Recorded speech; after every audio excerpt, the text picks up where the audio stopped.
오늘의 주요 뉴스입니다. 오늘 저녁 수도권을 비롯한 중부지방과 충남 서해안에 많게는 15cm의 눈이 내리겠습니다. 서해안과 제주도에 이어 이번 주까지 폭설이 예상되는 가운데 내일부터 나흘간 매서운 추위가 이어지겠습니다. 경복궁 담벼락에 낙서하고 달아난 남녀 용의자 신원을 경찰이 특정해 추적에 나섰습니다.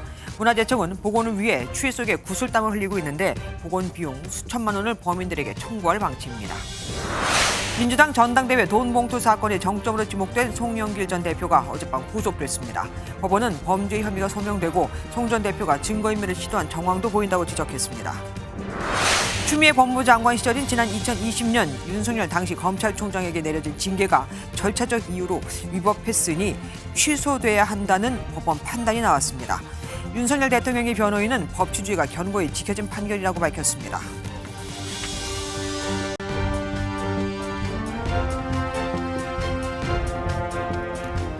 오늘 오후 잠깐 주춤했지만 여전히 추웠죠. 이젠 추위에 이어서 눈도 걱정입니다. 오후 들어 조금씩 흩날리던 눈이 점점 늘면서 빙판길까지 우려되고 있거든요. 눈은 오늘 내일 전국 곳곳에 내리는데 이 눈이 그치고 난 뒤엔 지금까지와는 비교도 안 되는 북극 한파가 밀려올 거라니 준비를 단단히 하셔야겠습니다. 광화문 광장에 나가 있는 취재기자 연결해 보겠습니다. 신용수 기자, 많이 추워 보입니다. 네, 오후 3시를 조금 넘어서 내리기 시작한 눈은 오후 6시 30분쯤 거의 그친 상황인데요. 당초 서울에는 1에서 3cm의 눈이 내릴 것으로 예보됐습니다. 하지만 현재 바닥에 쌓일 정도로 내리진 않았고요. 그러나 간밤에도 눈이 내릴 것이라는 예보가 있어 도로교통과 보행자 안전주의가 요구되는 상황입니다. 그럼 이 시각 어디에 눈이 좀 많이 내리고 있습니까? 네, 오후 들어 내리기 시작한 눈은 주로 수도권과 중부지방을 중심으로 내렸는데요. 특히 많은 눈은 주로 서해안에 집중될 것으로 보입니다.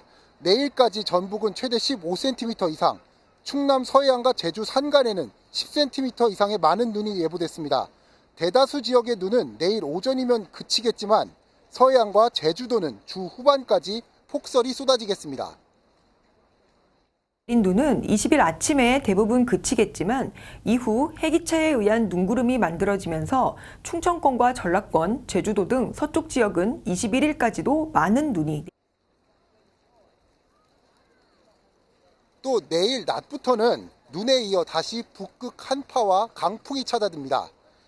이에 따라 모레 목요일에는 서울 아침 기온이 영하 15도까지 곤두박질치며 올겨울 최강 추위가 찾아오겠습니다. 지금까지 광화문에서 MBN 뉴스 신용수입니다.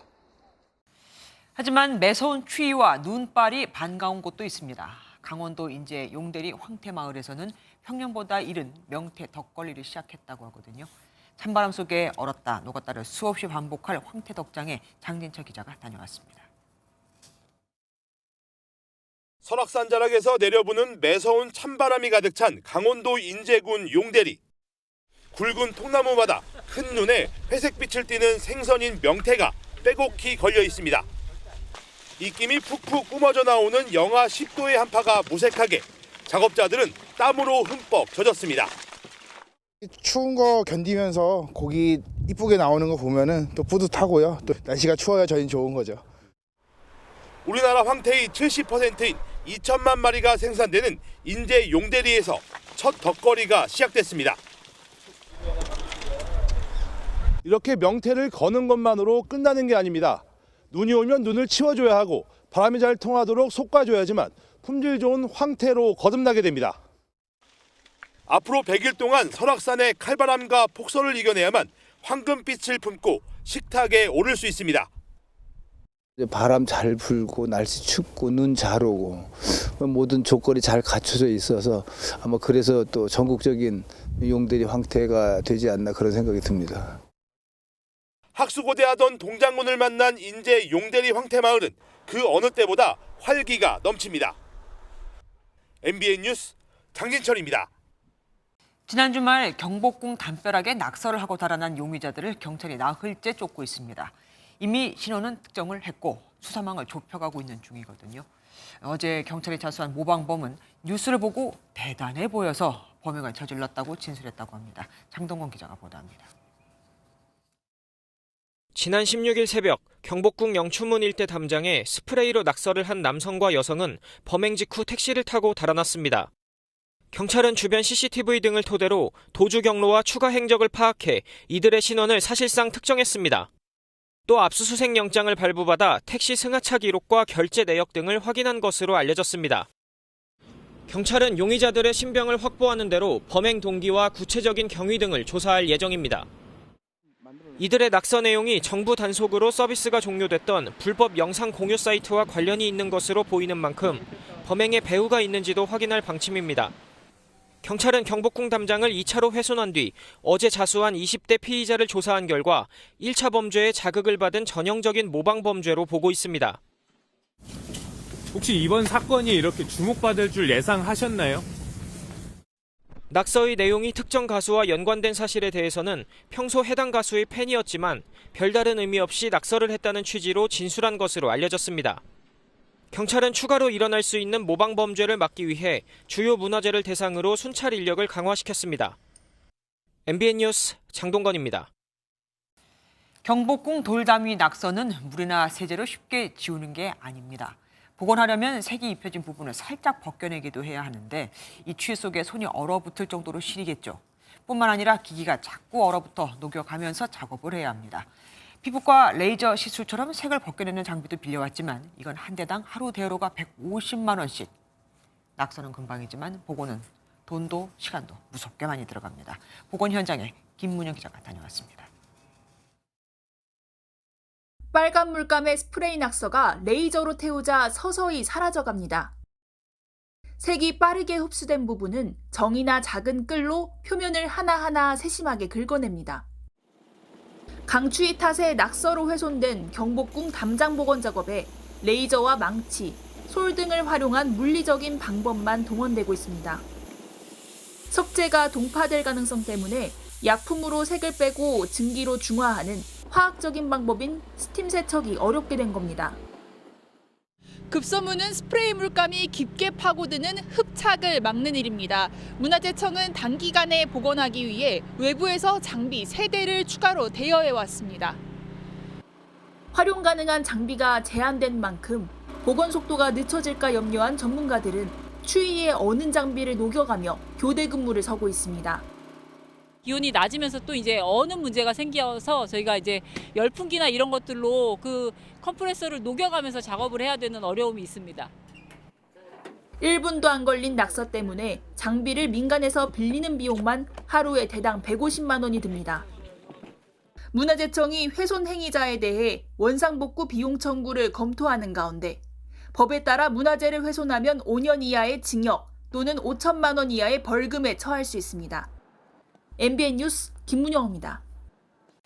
지나가는 사람이 많아지면 그게 곧 길이 된다. 아큐 장전으로도 유명한 중국 근대 문학의 아버지 루쉔이 고향이라는 책에 쓴 내용이죠. 한동훈 법무부 장관이 루쉔의 문장을 인용하며 자신의 앞길을 암시했습니다. 국민의힘 비상대책위원장을 하기엔 정치 경험이 부족하다는 지적에 세상의 길은 처음부터 다 길이 아니었다. 또 진짜 위기는 경험이 부족해서가 아니라 과도하게 계산을 할 때다. 윤석열 아바타라는 야당의 지적엔 누구를 맹종한 적도 없고 앞으로도 그럴 것이라면서요. 한때 나는 국민의힘 당원도 아니다 하고 했지만 이 정도면 비대위원장 요청이 오면 수락하겠다는 뜻으로 읽히죠. 한 장관이 어제 당원 또 지지자가 반대하면 비대위원장 맡을 이유가 없다고 한 만큼 이제 공은 국민의힘으로 넘어갔습니다. 김지영 기자가 보도합니다. 한동훈 비대위원장 추대설이 나온 뒤 공식 일정을 취소하며 말을 아꼈던 한동훈 법무부 장관은 국민의힘의 제안에 대해선 일단 선을 그었습니다. 제가 어떤 제안을 받은 게 아니고 그렇기 때문에 특정 정당의 비대위 구성에 대해서 제가 공개적으로 말씀드릴 문제는 아닐 것 같습니다. 그러나 정치 경험을 놓고 나오는 한동훈 비대위 체제에 대한 당 안팎의 우려는 걱정할 필요가 없다며 적극 반박했습니다. 정치 경험 없다는 비판을 많은 사람들이 같이 하면 길이 되는 거죠. 그리고 진짜 위기는 경험이 부족해서 라기보다 과도하게 계산하고 몸살일 때 오는 경우가 더 많았다고 저는 생각합니다. 제안이 온다면 사실상 비대위원장직을 수락하겠다는 뜻을 굳힌 것이란 해석이 나옵니다. 윤석열 대통령과의 관계에 대해서도 분명한 입장을 밝혔습니다. 한 장관은 누구를 맹종한 적 없고 앞으로도 그럴 것이라며 윤석열 아바타라는 비판은 이재명 대표를 맹목적으로 추종하는 민주당다운 비판이라고 되받아쳤습니다. 그동안 총선 역할론에 대해 공감해온 한 장관이 당 안팎의 우려에 대해 적극적으로 반박하는 상황에서 지도부의 마지막 결단만이 남았다는 관측입니다. MBN 뉴스 김지영입니다. 한동훈 법무부 장관은 야당의 김건희 여사 특검법에 대한 질문엔 악용될 수 있는 악법이라고 잘라 말했습니다. 다음 총선에서 민주당이 원하는 선전선동을 하기 좋게 시점을 특정해서 만들어진 법이라는 겁니다. 최근 불거진 김 여사의 명품백 논란을 두고서는 법과 원칙에 따라 수사가 될 것이라면서도 몰카 공작이라고 규정했습니다. 김도영 기자입니다. 한동훈 법무부 장관은 야권이 추진하는 김건희 특검법이 총선을 앞두고 문제의 소지가 크다고 지적했습니다. 독소 조항이 포함돼 국민들의 정당한 선택권을 침해할 수 있다는 주장입니다. 법안들은 정의당이 특검 추천하고 결정하게 돼 있죠. 그리고 수사 상황을 생중계하게 되어 있는 독소 조항까지 들어있죠. 무엇보다 다음 총선에서 민주당이 원하는 선전선동을 하기 좋게 시점을 특정해서 만들어진 악법입니다. 이른바 김 여사 명품백 관련 질문엔 오히려 더불어민주당 의원들을 비꼬았습니다.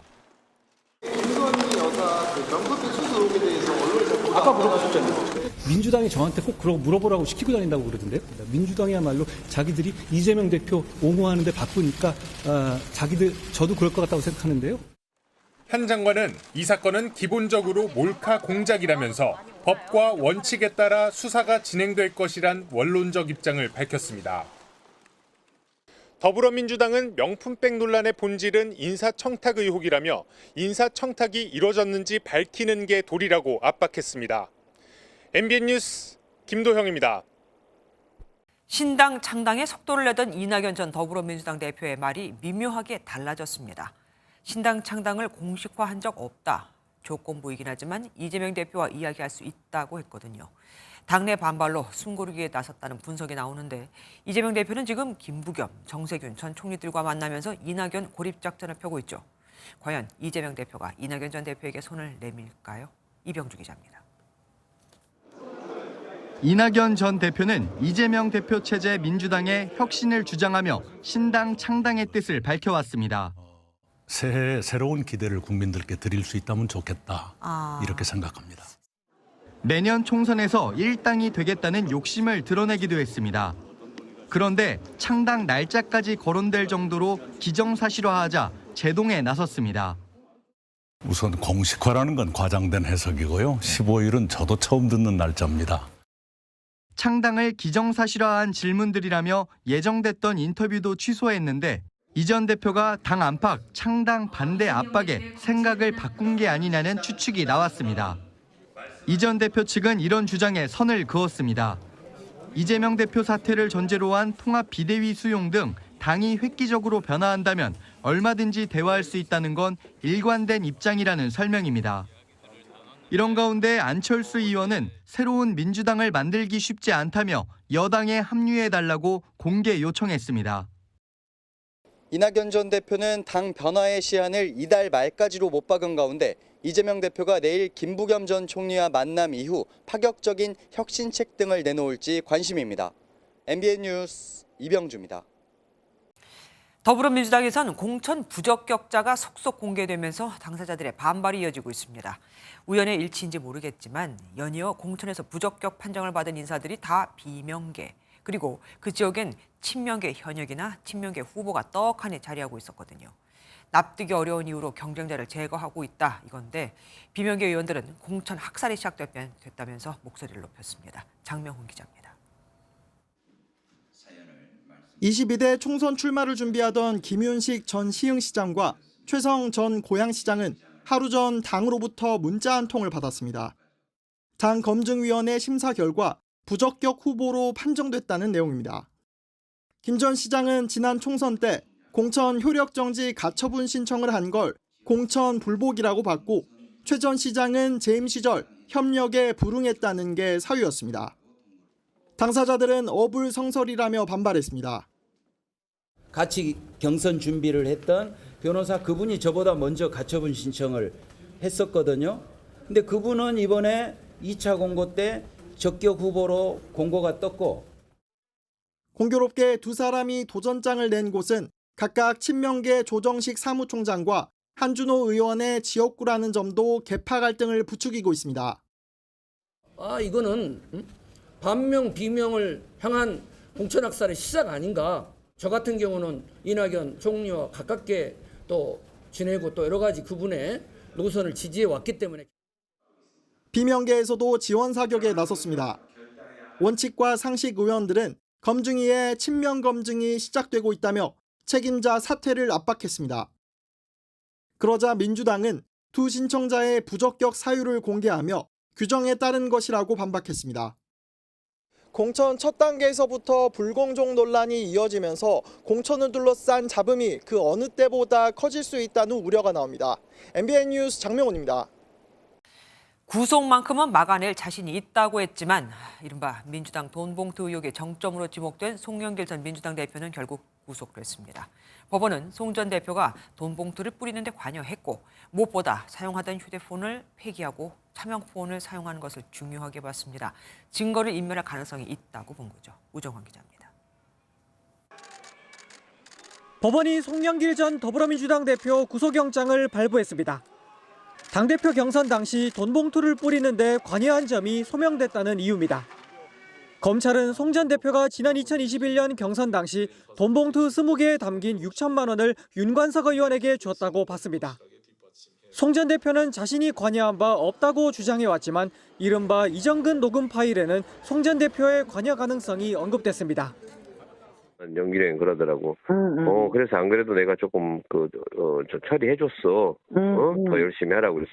영길이 형이 어디서 이제 구했는지 그런 건 모르겠지만 많이 처리를 많이 했더라고. 법원은 송 전 대표 후원 조직으로 들어온 7억여 원을 불법 정치 자금으로 판단한 검찰의 주장도 소명됐다고 판단했습니다. 송 전 대표가 증거를 인멸할 가능성도 구속 사유로 제시됐습니다. 영장심사 당시 송 전 대표는 정당한 방어권 행사를 했을 뿐이라고 주장했지만 인정되지 않았습니다. 압박 수사 과정에서 그런 것을 전화했다고 증거 인멸이다 그렇게 말하면 너무 불공정한 게임이다. 검찰 관계자는 영장심사 당시 한 문장 한 문장 촘촘히 증거를 따졌다며 재판부가 이를 공감해 준 것 같다고 밝혔습니다. 검찰은 조만간 송 전 대표를 불러 추가 조사에 착수할 예정입니다. MBN 뉴스 우종환입니다.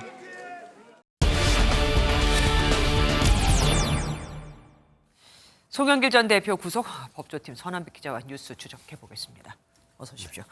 송 전 대표 구속에 대해서 전망이 참 엇갈렸었습니다. 그런데 구속이 됐어요.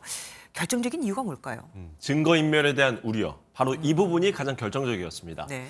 송 전 대표가 귀국한 시점이 지난 4월이었죠. 송 전 대표가 귀국 전에 휴대전화를 없애고 또 수사 중 차명폰을 사용하고 외곽 후원 조직이 압수수색 전에 하드디스크를 교체한 이러한 일련의 정황들, 결국 법원도 증거인멸 우려가 크다고 판단한 것에 영향을 미쳤습니다. 네. 송 전 대표는 이에 대해서 방어권을 행사하기 위한 것이었다라고 주장을 했지만 받아들여지지 않았습니다.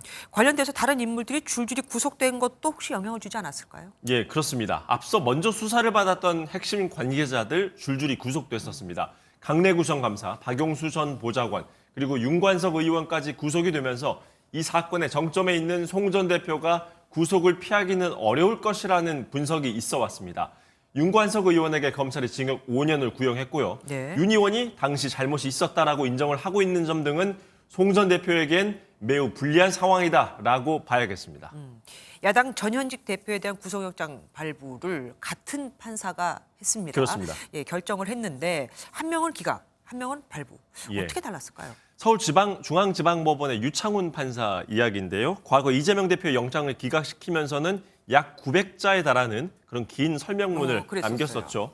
당시 검찰의 직접 증거가 부족한 점, 다툼의 여지가 있는 점 등 검찰 수사가 부족한 부분 하나하나를 구체적으로 지적했습니다. 발부와 기각 사이에서 매우 치열한 고민을 한 그 흔적이 느껴진 건데요. 네. 반면 유 판사는 이번엔 단 2줄짜리 설명문을 냈습니다. 이 대표 때와 비교하면 상대적으로 명쾌하게 발부 쪽으로 결론을 내렸다라는 인상을 주는 설명문이었는데요. 실제로 유 판사가 송 전 대표 영장 심사와 결론을 내린 데에 걸린 시간이 이 대표 때에 비해서 2시간 반 정도 더 짧았습니다. 유창헌 판사가 진보와 보수 양쪽에서 다 욕을 먹고 있더라고요. 예, 이재명 전 대표 때는 기각을 시켜서 국민의힘 지지층에서 공격을 받았었죠. 서초동 법원 앞에는 정치 판사라는 문구가 적힌 대형 현수막이 걸릴 정도였습니다. 그런데 이번엔 민주당 지지층으로부터 판사를 탄핵해야 한다 등의 비난을 받고 있습니다. 아무래도 정치적으로 민감한 사건을 유 판사가 잇따라 맡게 되면서 홍역을 치르고 있는 모양새입니다. 송 전 대표가 구속됐으니 남아있는 돈봉투 의혹 수사 탄력을 받게 되겠죠. 예, 그렇습니다. 돈 봉투를 받은 것으로 의심을 사고 있는 국회의원들 줄줄이 아마 소환이 될 것으로 보입니다. 법정에서 실명이 공개된 의원 7명을 먼저 부를 가능성이 큰데요. 이성만, 허종식, 그리고 임종성 의원 등입니다. 이 중에서 이성만 의원은 지난 8월에 구속영장이 청구됐지만 한 차례 기각됐었습니다. 총선까지 현재 넉 달도 남지 않았고 송 전 대표가 구속이 됐기 때문에 검찰은 최대한 수사의 속도를 낼 것으로 보입니다. 예, 여기까지 듣겠습니다. 서한빛 기자와 함께했습니다. 당 부대변인의 보복 운전 의혹에 고문치사 사건에서 유죄를 받은 인물 공천 문제. 이번엔 송영길 전 대표의 돈봉투 사건으로 인한 구속까지 더불어민주당에선 위기감이 고조되고 있습니다. 내년 총선을 앞두고 악재가 되거든요. 여기에 돈봉투를 받았다는 의혹을 받고 있는 당내 의원들의 공천 과정에서도 분명 갈등은 나타날 겁니다. 비주류 모임 원칙과 상식은 이재명 대표를 향해 통합 비대위 구성을 압박했습니다. 이 기회에 대표직을 내려놔라 이거죠. 강영호 기자입니다. 전당대회 돈봉투 의혹 관련 송영길 전 대표가 구속됐지만 민주당은 공식적인 반응을 내놓지 않았습니다. 송 전 대표가 이미 탈당한 데다 수사기관에서 정확하게 확인된 내용이 없다는 겁니다. 정확하게 확인이 된다라면 그때 가서 저희가 원내든 당 지도부에서 어떠한 대책이 있을 거라고. 친명계 일각에선 검찰 수사를 비판하는 목소리도 제기되지만 20명 가까운 당 현역 의원이 연루된 상황에서 내년 총선의 약재가 될 것이란 우려가 제기됩니다. 민주당의 한 의원은 MBN과의 통화에서 일종의 블랙홀이 생기는 것으로 곤혹스러운 대목이라고 우려를 표했고 다른 의원도 검찰이 경선 이후 공천을 받은 사람을 기소할 경우 타격이 클 수밖에 없다고 예상했습니다. 민주당 혁신을 주장해온 비주류 모임 원칙과 상식은 도덕성 논란이 다시 일고 있는데도 지도부의 사과 한마디 없다며 도덕성 회복을 위한 통합비대위 구성을 압박했습니다. 전직 대표가 돈 문제로 구속됐다면 엄청난 일이에요. 현직 당대표가 이 문제에 대한 근본적인 국민들이 납득할 만한 대책을 내놔야 된다. 국민의힘은 586 운동권의 씁쓸한 윤리적 몰락을 목격하게 된다며 민주당이 연루된 이들을 더 이상 감싸서는 안 된다고 촉구했습니다. MBN 뉴스 강영호입니다. 윤석열 대통령이 검찰총장 시절 추미애 장관의 법무부로부터 받았던 정직 2개월 징계를 취소해달라는 소송에서 이겼습니다. 항소심 재판부는 절차의 위법성이 인정된다고 보고 징계가 정당했다는 1심 판결을 뒤집었습니다. 당시 무슨 일이 있었는지 또 1심과는 뭐가 다르다고 본 건지 홍지호 기자가 정리해드리겠습니다. 지난 2020년 12월 추미애 장관의 법무부는 윤석열 당시 검찰총장에게 징계를 내렸습니다. 재판부 사찰, 채널A 사건 감찰 수사 방해, 정치적 중립 훼손 등 4가지 이유였습니다. 당시 법무부 검사징계위원회는 해임도 가능한 사안이지만 특수성을 고려했다며 정직 2개월의 처분을 결정했습니다. 하지만 윤 총장의 반발에 사건은 법원으로 넘어갔고 1심 법원은 정치적 중립성 훼손만 제외하곤 모두 징계 사유에 해당한다고 판단했습니다. 우리 사회와 국민들을 위해서 어떻게 봉사할지 그런 방법은 좀 천천히 퇴임하고 나서 한번 생각해 보겠습니다. 이 발언이 정치 활동을 염두에 뒀다고 단정짓기는 어렵다고 본 겁니다. 그러나 다른 징계 사유는 검사로서 적법성, 공정성을 해치는 중대한 비위 행위라며 윤 총장의 청구를 기각했습니다. 2년여 만에 끝난 항소심은 달랐습니다. 법원은 징계를 청구한 장관이 직접 심의에 관여하고 징계 결정 후 새로 위원이 위촉되는 등 절차에 위법성이 있었다며 징계를 취소하라고 결정했습니다. 윤 대통령 측 변호인은 징계의 적절성이 아닌 절차적 하자만 판단한 것이 아쉽다면서도 법원의 판결을 반겼습니다. 사법부와 우리 사법 질서, 우리 법치 질서에 굉장히 감사하는 마음을 가지고 있다는 말씀 꼭 드리고 싶습니다. 법무부는 절차에 따라 상고 여부를 결정하기로 했습니다. MBN 뉴스 홍지호입니다.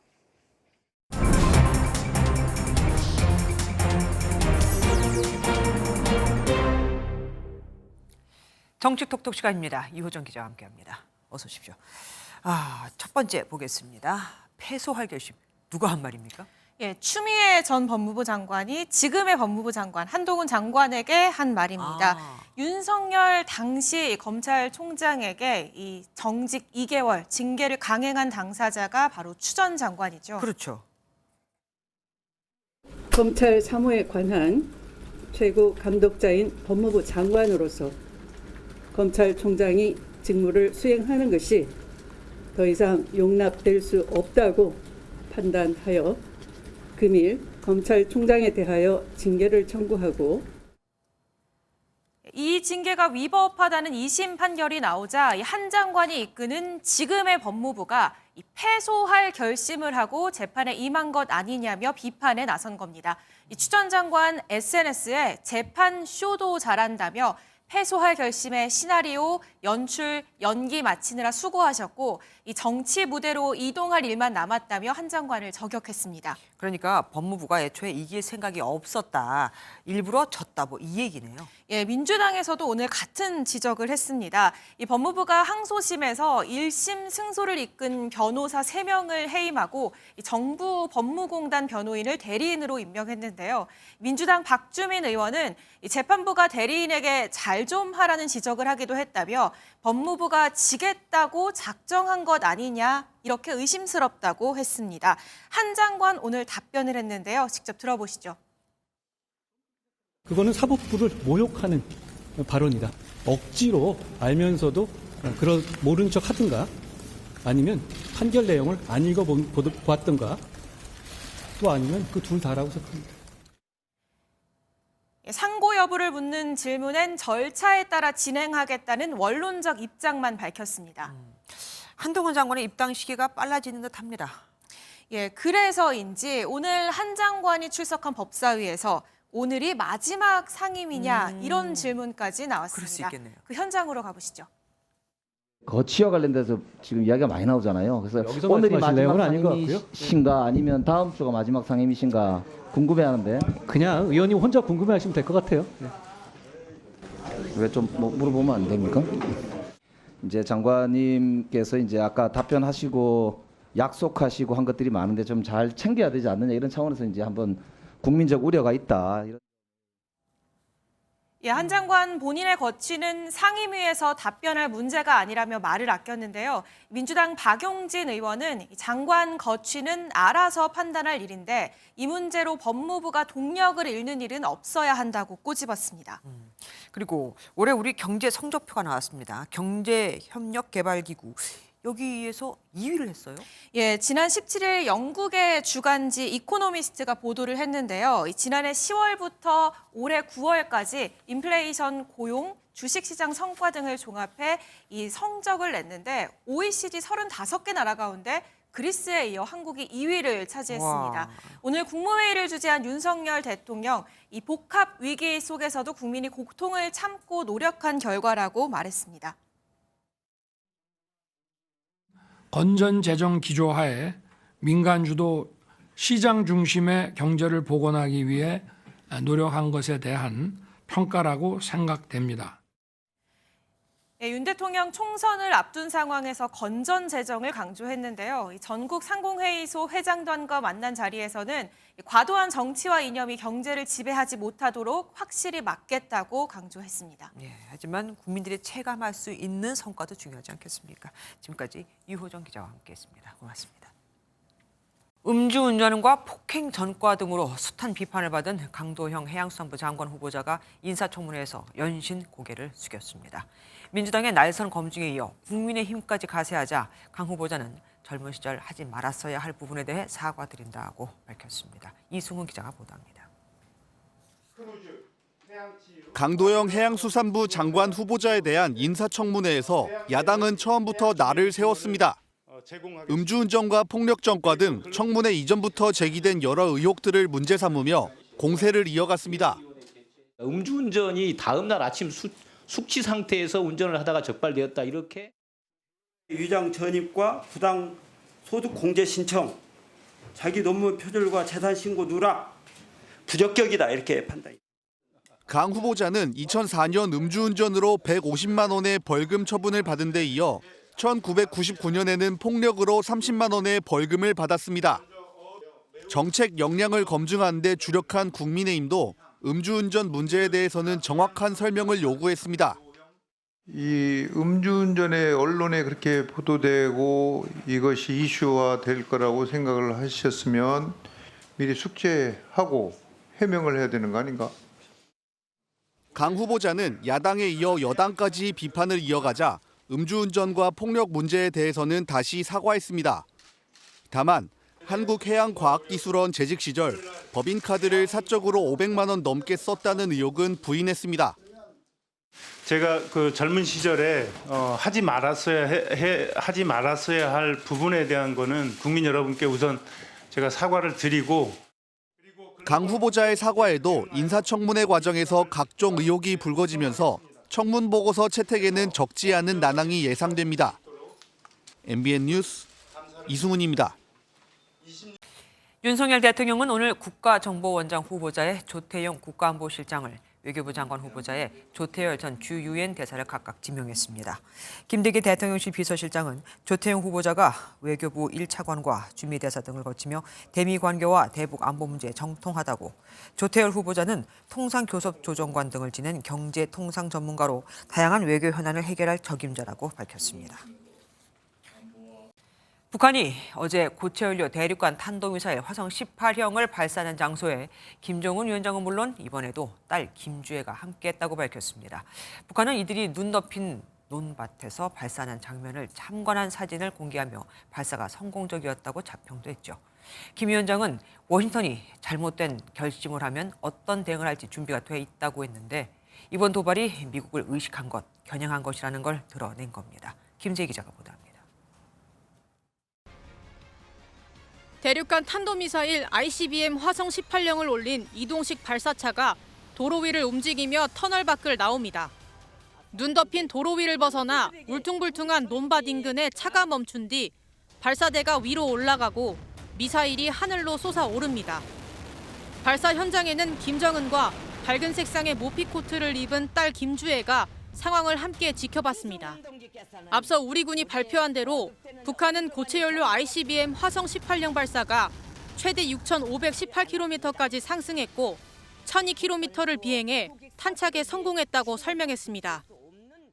워싱턴이 우리를 상대로 잘못된 결심을 내릴 때에는 우리가 어떤 행동에 신속히 준비되어 있으며 어떤 선택을 할지를 뚜렷이 보여준 계기가 됐다고 하시면서 특히 북한은 지난 7월 화성 18형 발사의 경우 시험 발사라고 규정했지만 이번엔 발사 훈련이라는 표현을 사용했습니다. 시험은 그 미완성행으로서 성능 개선을 확인하는 것에 방점이 있다면 발사 훈련은 이미 완성행으로서 군사 전략에 맞춰 체계적으로 운영이 잘 되는지를 확인하는 것에. 전문가들은 앞으로 북한이 대기권 재진입 기술과 다탄두 탑재 등 기술을 보완해 실전 배치를 목표로 할 것이라며 추가 도발 가능성을 지적했습니다. MBN 뉴스 김세희입니다. 북한이 도발을 하면서 한미일 공조는 더 굳건해지고 있습니다. 한미일이 오늘부터 미사일 경보 정보를 실시간으로 공유하는 시스템을 가동했거든요. 이젠 북한 미사일을 사각지대 없이 24시간 감수할 수 있게 된 겁니다. 권영봉 기자가 보도합니다. 한미일 함정이 나란히 기동하며 북한 미사일 정보를 공유하는 절차를 익힙니다. 이처럼 훈련 때만 이뤄지던 한미일의 미사일 경보 정보 공유가 오늘부터 실시간으로 가능해졌습니다. 일시적으로 정보가 공유되고 했었는데 24시간 상시 북한의 미사일 경보 정보에 대해서 공유할 수 있는. 공유 대상 정보는 발사전 징후 정보를 뺀 북한 미사일 발사 추정 지점과 비행 궤적, 예상 탄착 지점입니다. 국방부 관계자는 기존 한미 미일 정보 공유 시스템과 정보 공유 약정 등을 통해 기술 보안 문제를 해결했다고 설명했습니다. 주로 해상 탐지 수단만 공유를 했는데 이제는 지상 탐지 수단을 비롯해서 모든 미사일 정보 탐지 수단을 다 공유한다. 북한의 도발 속에 윤석열 대통령은 한미일 공조를 재차 강조했습니다. 북한 정권은 자신들의 이러한 도발이 오히려 스스로에게 더 큰 고통으로 돌아올 것이라는 것을 깨닫게 될 것입니다. 국방부는 한미일이 한반도를 포함한 인도태평양 지역 평화와 안정을 보장하기 위한 3자 협력을 강화해 나갈 것이라고 강조했습니다. MBN 뉴스 권용범입니다. 한국투자증권 등 대형 증권사 9곳이 이른바 큰손 고객의 수익률을 맞춰주려고 서로 짬짬이로 다른 고객들의 돈을 갖고 돌려막기를 한 사실이 드러났습니다. 고령자에게 홍콩 ELS를 판 은행들 못지않게 증권사들의 도덕 불감증도 위험 수위를 넘어선 겁니다. 길기범 기자가 보도합니다. 금융감독원에 적발된 증권사는 한국투자증권과 KB증권, 미래에셋증권 등 모두 9곳입니다. 이들 증권사들은 법인 자금을 유치하기 위해 높은 수익률을 보장하는 단기 상품들을 팔았지만 지난해 하반기 이후 시중 금리가 급등하면서 대거 손실이 나자 비상이 걸렸습니다. 결국 증권사들끼리 서로 짜고 다른 고객들 돈으로 손실을 메워줬습니다. 예를 들어 A증권사는 만기가 다가온 법인 고객 계좌에서 손실이 예상되자 해당 계좌가 보유하던 기업 어음을 B증권사에 비싸게 팔아 수익을 맞췄습니다. B증권사도 마찬가지로 아직 만기 기간이 남은 A증권사의 다른 고객 계좌에 기업 어음을 비싸게 팔았습니다. 이렇게 서로 다른 고객들 돈으로 돌려막기를 하면서 떠넘긴 손실만 5천억 원, 횟수만 6천여 회에 달했습니다. 사실상 고객 돈으로 사기를 친 것인데 증권사들은 관행이었다는 궁색한 변명을 내놓았습니다. 특별하게 어떤 법인한테 더 이렇게 해주려고 한 것보다는 순차적으로 이제 계약 기간이나 이런 것들이 환매 요구가 들어왔었을 때 거기서 대응하는 과정에서 내부 통제나 감사 시스템도 먹통이었습니다. 뭐에 어떤 문제가 있었는지 사실 모르는 거여가지고 아마 후속 대책도 그 문제에 따라서 각자 알아서 각 사마다 이렇게 진행을 하고 있죠. 공모펀드가 있음에도 불구하고 이런 식으로 혼합해가지고 운영을 하는 거는 분명히 불법이고 잘못된 사기 거래라고 저는 보여집니다. 내부 통제의 중요성이 딱 그냥 보여주는 아주 그냥 대표적인 사례 아닐까 싶습니다.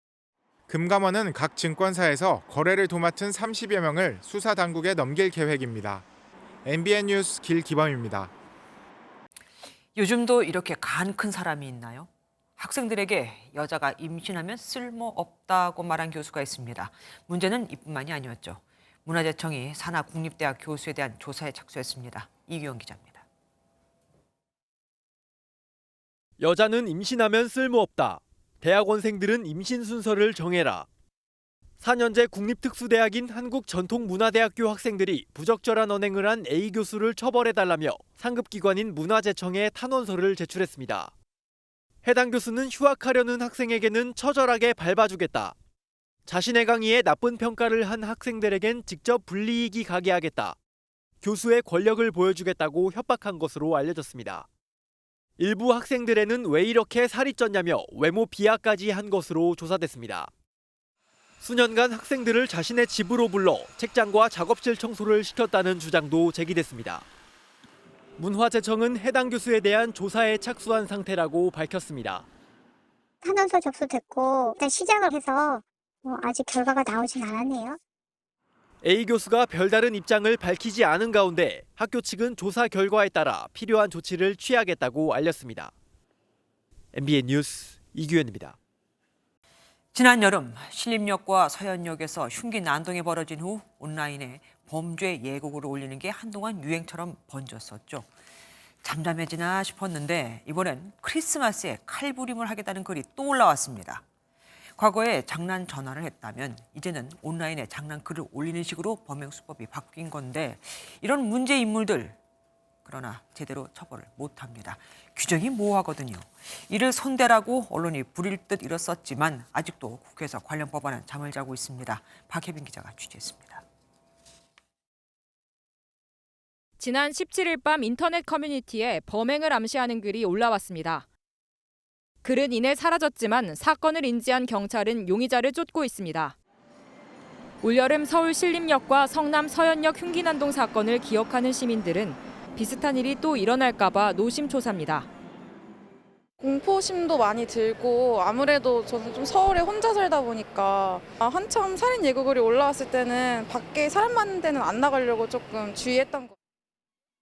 두렵고 걱정도 많이 되는데 처벌하기에는 법적인 그런 제도도 없을 뿐더러 잡기도 힘들 테니 심히 걱정이 되네요.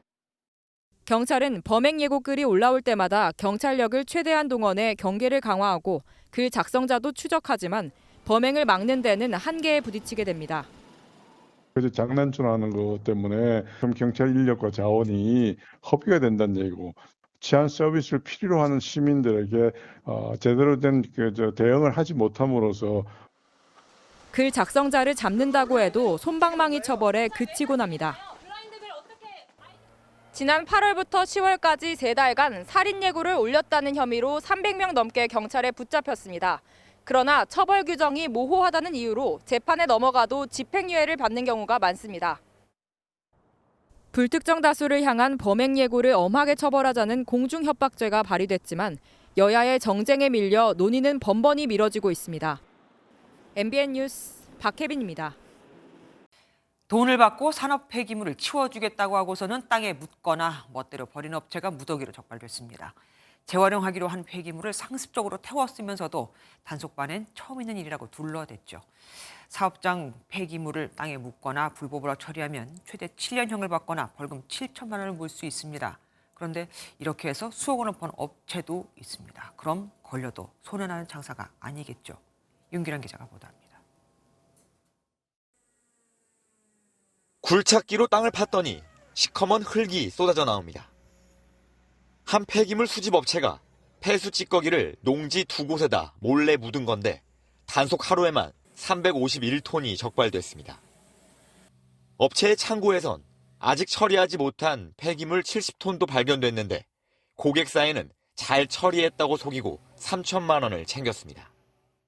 불법으로 매입하게 된 이유가 뭐였어요? 단속반이 폐기물 운반 차량을 쫓아갑니다. 도착한 곳은 쓰레기 소각장. 재활용하는 조건으로 받은 폐섬유를 몰래 태우려다 덜미를 잡혔습니다. 섬유 폐기물 110톤을 고형 연료로 재활용하기로 하고 3억 4천만 원을 받았지만 돈만 챙기고 12번이나 그냥 태워버렸습니다. 이게 언제부터 이걸 가져오신 거예요? 바로 이쪽. 경기도가 올 한 해 동안 폐기물을 몰래 묻거나 엉터리로 처리한 업체 82곳을 적발했습니다. 불법 매립의 경우 그 유해물질이 토양이나 지하수로 유입되고 확산됨으로써 사람은 물론 생태계까지 악영향을 주게 됩니다. 적발된 업체는 최대 7년의 징역형을 받거나 벌금 7천만 원을 물 수 있습니다. MBN 뉴스 윤기란입니다. 이것저것 떼고 나면 남는 게 없다. 고물가 시대 직장인들은 각종 연금과 건강보험료로 얇아진 지갑에 고충이 크죠. 그럼 건강보험료를 최대치로 내는 사람은 얼마를 벌고 얼마를 내고 있을까요? 내년부터 초고소득 직장인, 그러니까 매달 1억 2천만 원 이상을 버는 사람들은 건강보험료만 월 400만 원을 넘게 냅니다. 어지간한 직장인의 월급만한 보험료를 낸다는 건데 약 4천 명에 이른다고 하네요. 안병수 기자가 취재했습니다. 내년부터 월급에서 원천 징수되는 건강보험료 상한액이 늘어납니다. 이 기존 월 782만 2,560원에서 848만 1,420원으로 약 65만 원이 불어나는데요. 회사와 반반씩 부담을 하니까 이 초고소득 직장인은 최고 424만 710원까지 보험료를 부담하게 되는 겁니다. 지난해 우리나라 직장인들의 평균 월급은 386만 9천 원인데 이보다 많은 겁니다. 과연 얼마나 많은 사람들이 상한액을 부담하게 될까요? 건강보험공단에 따르면 지난 7월 기준으로 상한액 대상자는 3,876명입니다. 보험료율이 7.09%니까 상한액을 월급으로 환산하면 무려 1억 2천만 원의 월급을 받고 있는 거죠. 이들에 대해 보건복지부 측은 구체적인 직종은 밝히기 어렵다면서도 의사들이 많다고 귀띔했는데요. 실제로 2019년 8월 자료를 보면 1억 원 이상의 월급을 받는 사람들은 총 643명. 이 중 일반과 의사가 280명으로 가장 많았고 변호사, 안과 의사, 산부인과 의사 등이 뒤를 이었습니다. 이 고소득의 상징인 전문직, 그중에서도 의사와 변호사가 대다수인 겁니다. 내년도 건강보험료율은 일단 동결된 상황. 하지만 고령화에 따라 건강보험의 재정 건전성을 확보해야 해 인상은 불가피한 수순이죠. 이 초고소득자의 월 건강보험료 500만 원 시대가 머지않아 열릴지, 또 우리 평범한 직장인들의 유리지갑은 얼마나 얇아질지 우려됩니다. MBN 뉴스 안병수입니다. 한국이 경제협력개발기구 OECD 회원국 중 노인 빈곤율 1위의 오명을 벗지 못하고 있습니다. 우리보다 바로 위 나라가 에스토니아, 라트비아 같은 나라들이니 우리가 얼마나 낮은 건지 아시겠죠. OECD가 관련 통계를 공개한 2009년 이래 변동 없는 순위인데 지금처럼 초저출산과 가파른 고령화 추세가 계속된다면 향후 문제는 더 심각해질 겁니다. 전남주 기자가 이어서 보도해드리겠습니다. 서울 종로구에 사는 60대 윤모 씨는 길거리에서 중고 물품을 판매합니다. 나라에서 매달 지원해주는 수당 87만 원으로는 살아가기 버겁기 때문입니다. 안 팔면 그냥 가는 거예요. 새 근래 파는 게 요 앞전에 선글라스 하나 요 팔았거든요. 예. 지난 2주 전에 팔았구나.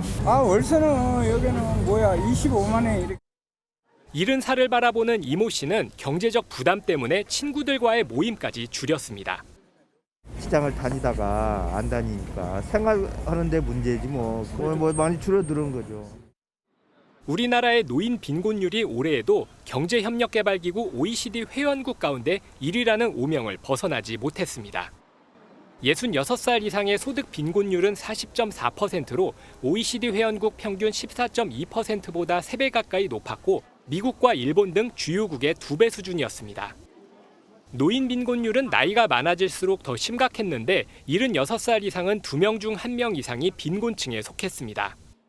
결국에는 평균 수명이 계속 늘어나고 있기 때문에 이러한 고령자들의 연금 미가입 공적 지원을 받지 못함으로 인한 빈곤 문제는 계속될 것 같아요. 최악의 저출산과 고령화 추세가 계속된다면 노인 빈곤과 관련한 지표는 더욱 악화할 것으로 보입니다. MBN 뉴스 전남주입니다. 중국 서북부 간수성에서 어젯밤 규모 6.2의 강진이 발생해 700명 이상이 죽거나 다쳤습니다. 여진만 수백 차례 이어지면서 산까지 무너져 내렸죠. 베이징에서 윤석정 특파원입니다. 전등이 미친 듯이 흔들립니다. 밥을 먹던 사람들이 허둥지둥 밖으로 뛰쳐나갑니다. 真的放这么多斗地吗？之前我腿子都吹斗地吗？哦哟，你看那院子里土多少下来的？我脚泡开那个上的那个土汤汤下来了。 어젯밤 11시 59분쯤 간수성 지스산현에서 규모 6.2의 지진과 300차례가 넘는 여진이 발생했습니다. 이로 인해 간수성과 칭하이성에서 적어도 118명이 숨지고 600여 명이 다쳤습니다.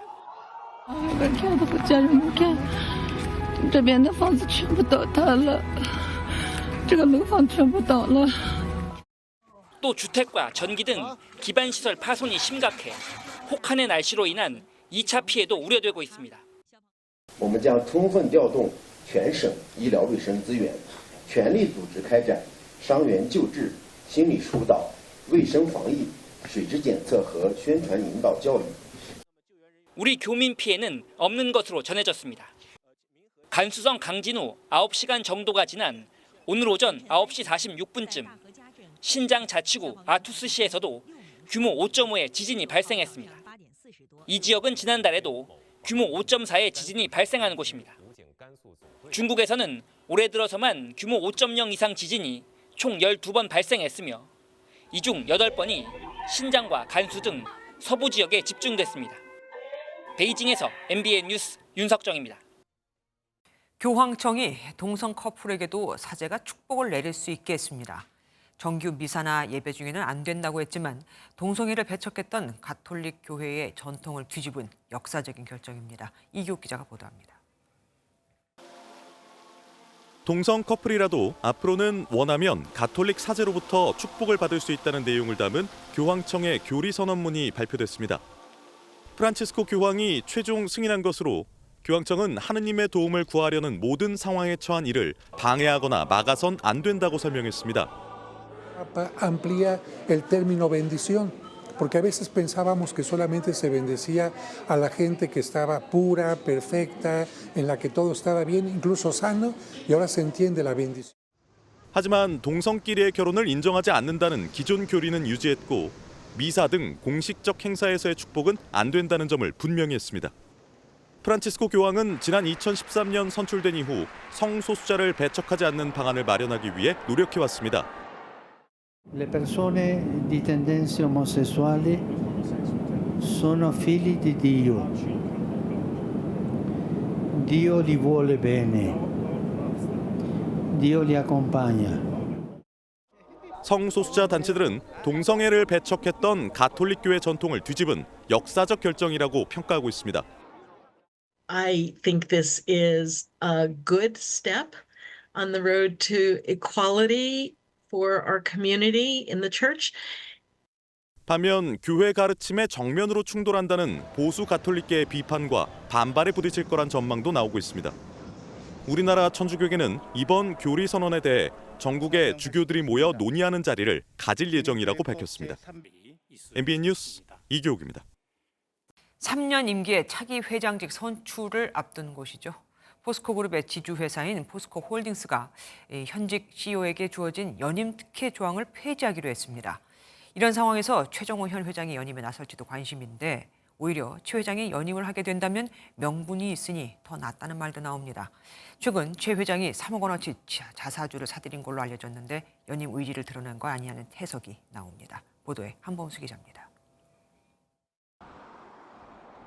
포스코홀딩스 이사회가 내년 3월 차기 회장 선출을 앞두고 현직 CEO의 셀프 연임 규정을 폐지할 것으로 보입니다.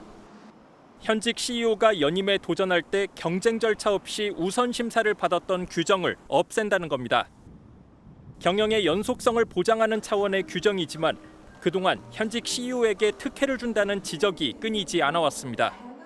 현직 회장의 우호적인 인사들로 채워져 있고 현직 회장을 우선적으로 심사하게 된다면 제대로 심사할 수 있을까라는 우려점이 있어요.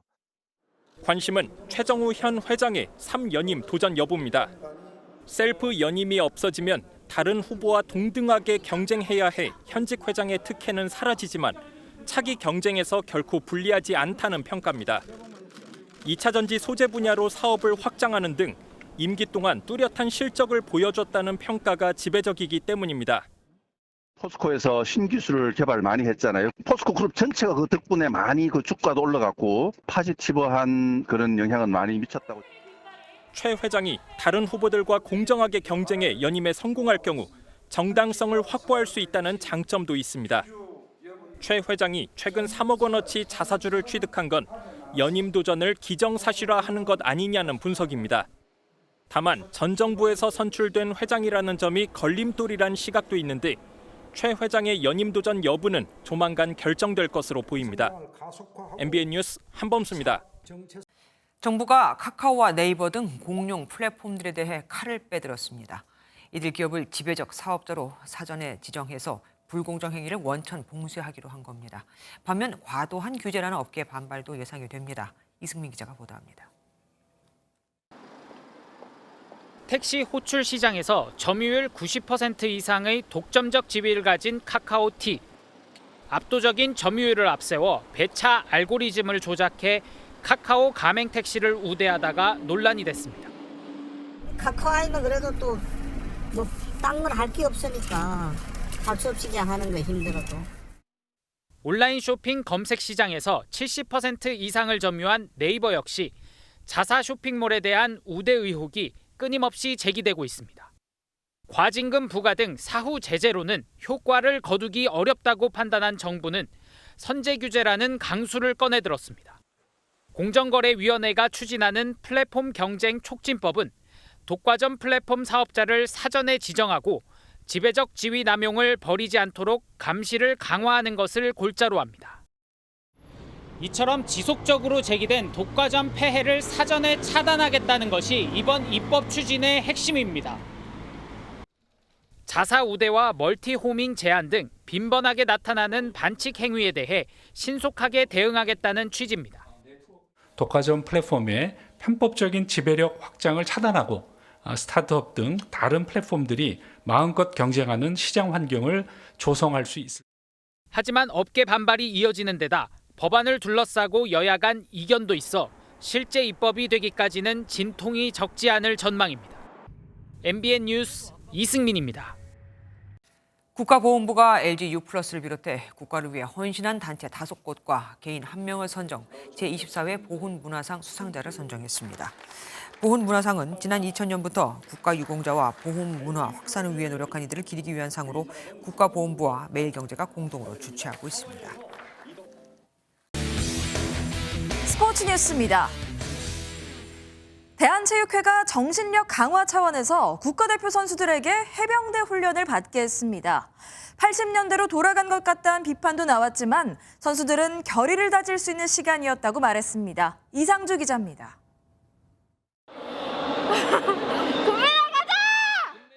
힘차게 내년 소원을 외친 국가대표 기계체조 6정이 두려움 없이 물속으로 뛰어듭니다.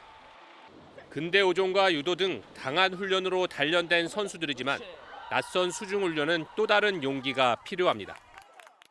해병대 캠프를 오면서 좀 더 강인한 체력과 승부욕이라나 약간 그런 거를 통해서 더 열심히 준비해서 좋은 성적으로 가져오고 싶습니다. 내년 프랑스 파리에서 열리는 하계올림픽에 나서는 15개 종목, 400여 명의 국가대표 선수들이 해병대 1사단에서 원팀 코리아 캠프에 참여하고 있습니다. 구시대적 훈련이라는 비판이 있었지만 국가대표의 음주운전과 불법 영상 촬영, 학교 폭력 등 사건 사고가 이어지자 정신력과 결속력을 키우는 실내교육 위주의 일정으로 원팀을 강조한 겁니다. 전에는 이제 펜싱 종목만 왔는데 이번에는 모든 국가대표 선수들이 다 같이 와서 파리올림픽 전에 결의를 다질 수 있게 되어서 너무 뜻깊게 생각하고 있습니다. 해병대의 도전과 단결, 성실성 등을 고취하고 대화, 협동, 소통 교육을 받은 국가대표 선수들은 말합니다. 우리는 멋쟁이 발광모 사나이 필수! 포항 호미곶 해맞이 광장에서 일출과 함께 오륜기를 만들며 파리올림픽의 기대감을 드러낸 국가대표 선수들. 귀신 잡는 해병대 구호처럼 메달을 움켜잡기를 기대합니다. MBN 뉴스 이상주입니다. 역시 축구에 살고 축구에 죽는 브라질답습니다. 브라질 축구팀 플루미넨시가 사우디아라비아에서 열리고 있는 클럽 월드컵 결승전에 오르자 연고지인 리우데자네이루가 광란의 도가니에 빠진 거죠. 결승에 진출한 것만으로도 이 정도인데 우승하면 어떻게 될까요? 서울에도 눈이 내리는 곳이 있습니다. 이 눈은 밤사이 내륙 곳곳으로 확대되겠는데요. 앞으로 예상되는 눈의 양은 전북 지역에 15cm 이상, 충남 서해안에 따라서 5에서 10cm, 서울을 비롯한 중부 내륙 곳곳으로 1에서 3cm가 내려 쌓이겠습니다. 이 중부지방의 눈은 내일 새벽이면 그치겠지만 서해안과 호남의 눈은 내일부터 본격적으로 쏟아지겠습니다. 특히나 이 눈은 수증기를 머금은 무거운 눈이라서요. 주변 시설물 점검을 잘해주셔야겠고요. 좀처럼 눈 소식이 없는 동해안에 따라서는 건조특보가 계속되고 있습니다. 내일부터는 날이 다시 추워지겠습니다. 중부지방 낮 기온은 서울이 영하 5도, 춘천 영하 4도에 그치겠고요. 남부지방은 광주가 영하 1도, 창원 2도에 그치면서 오늘보다 5에서 7도가량 낮겠습니다. 주 후반에는 더 강한 한기가 밀려들겠습니다. 목요일과 금요일 서울 아침 기온이 영하 15도까지 떨어지면서 올겨울 최저 기온을 다시 한번 경신하겠습니다. 내셨습니다. 안녕하세요. 김주하입니다. 공정하고 신속한 MBN 뉴스, 유튜브를 통해서도 만나보실 수 있습니다. 특히 더 많은 뉴스와 라이브를 보고 싶으시다면 오른쪽을 눌러서 구독하시면 됩니다. 어렵지 않죠? 빠르고 정확한 뉴스로 계속 찾아뵙겠습니다. MBN 뉴스를 시청해주신 여러분 고맙습니다.